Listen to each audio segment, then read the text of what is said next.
Maandamano yaliyoshuhudiwa nchini Kenya siku ya jana iliacha majonzi makubwa sana kwa Wakenya baada ya kuthibitishwa watu 16 kufariki na watu zaidi ya 400 kujeruhiwa, kwa mujibu wa taarifa iliyotolewa na makamu mwenyekiti wa Tume ya Kitaifa ya Haki za Binadamu Dr. Raymond Nyeris. Kwa mujibu wa Dr. Nyeris, majeruhi hao wahusishwa waandamanaji, maafisa usalama na waandishi wa habari walikuwepo kazini, huku takriban watu 83 wakihitaji matibabu ya dharura. Inaripotiwa katika operation wa kuwatawanya waandamanaji, watu takriban 61 wakamatwa na polisi na kuzuiwa katika vituo vya polisi, idadi kubwa ikiwemo ni watu kutoka jijini Nairobi.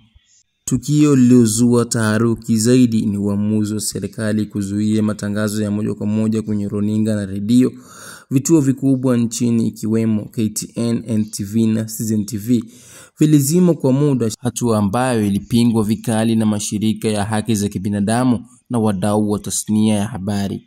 Chama cha wanasheria Kenya kilikimbilia mahakama kuu kupinga agizo hilo, na mahakama ikaamuru marufuku hiyo ilikuwa ni batili kisheria, huduma za matangazo ziweze kurejeshwa mara moja. Shirika ya kimataifa kama Amnesty International na Human Rights Watch yalaani matumizi ya nguvu, yaitaka serikali ya Kenya iweze kuheshimu haki za kikatiba haswa kwenye maandamano na uhuru wa kujieleza, yaitaka serikali kuzingatia usalama wa raia na kushughulikia malalamiko kuliko kuyakandamiza. Maandamano hayo yaliandaliwa kwa lengo la kuadhimisha mwaka mmoja toka maandamano ya mwaka 2024 yaliyosababisha vifo vya watu wengi na wengine kujeruhiwa na wengine kupotea. Waandamanaji walieleza lengo lao ni kuenzi maisha ya waliopotea na uwajibikaji wa serikali.